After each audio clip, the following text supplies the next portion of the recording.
రాష్ట్రంలో ముదిరాజులు పాలించే స్థాయిలో ఉండాలని ముదిరాజ్ మహాసభ రాష్ట్ర ప్రధాన కార్యదర్శి రావుల జగదీశ్వర్ ఆకాంక్షించారు. హనుమకొండ జిల్లా మాలాపూర్ మండలం ముదిరాజు సంఘం భవన్లో హనుమకొండ జిల్లా ముదిరాజు మహాసభ అధ్యక్షులు కుమారస్వామి అధ్యక్షతన జరిగిన సమావేశంలో ఆయన మాట్లాడారు. హనుమకొండలో జరిగే తెలంగాణ రాష్ట్ర ముదిరాజు మహాసభ సమావేశాన్ని విజయవంతం చేయాలని పిలుపునిచ్చారు. ముదిరాజులను బీసీ-డి నుండి బీసీ-ఏలోకి మార్చాలని రాష్ట్ర ప్రభుత్వాన్ని డిమాండ్ చేశారు. రాష్ట్రంలో ముదిరాజులను కేవలం ఓట్లు వేసే వ్యక్తులుగానే చూస్తున్నారని, పరిపాలనలో అవకాశం ఇవ్వడం లేదని మండిపడ్డారు. ముదిరాజుల యువకులు చైతన్యవంతంగా పోరాడాలని జగదీశ్వర్ పిలుపునిచ్చారు.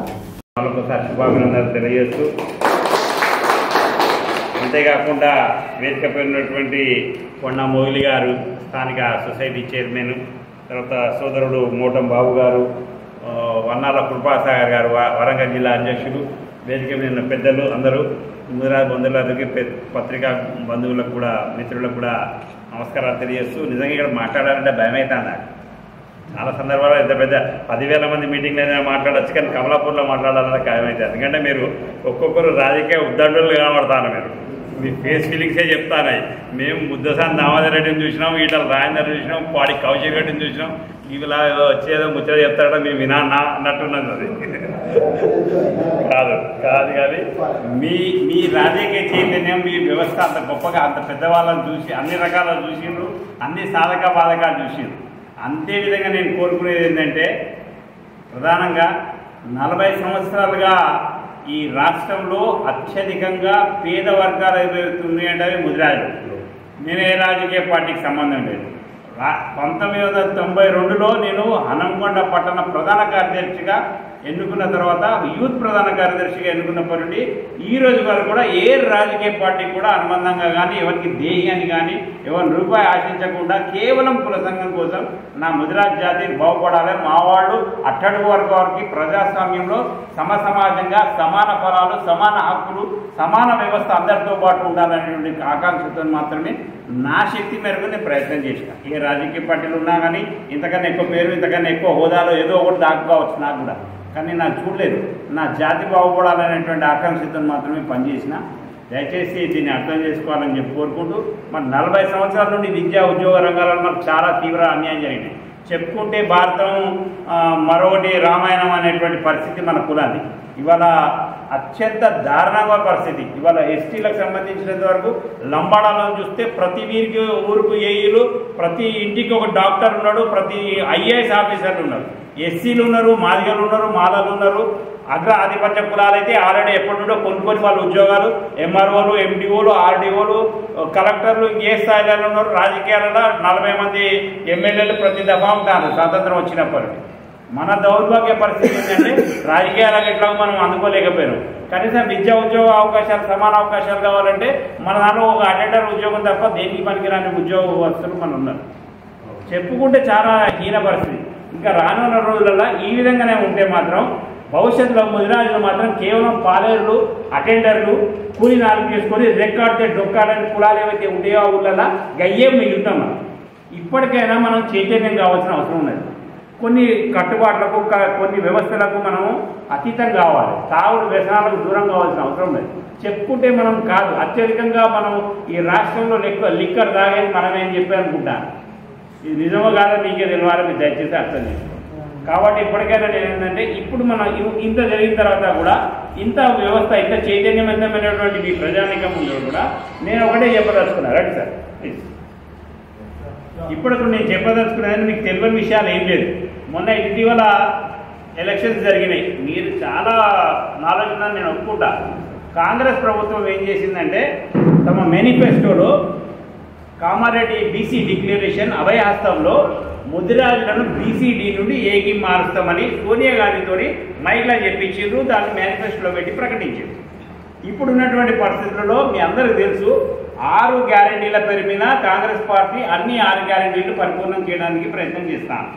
అయితే రేవంత్ రెడ్డి కావచ్చు, బట్టి విక్రమార్క కావచ్చు, ఉమ్మడి వాళ్ళ మంత్రివర్గం అంతా కూడా కావచ్చు, అంత ప్రయత్నం చేస్తాను.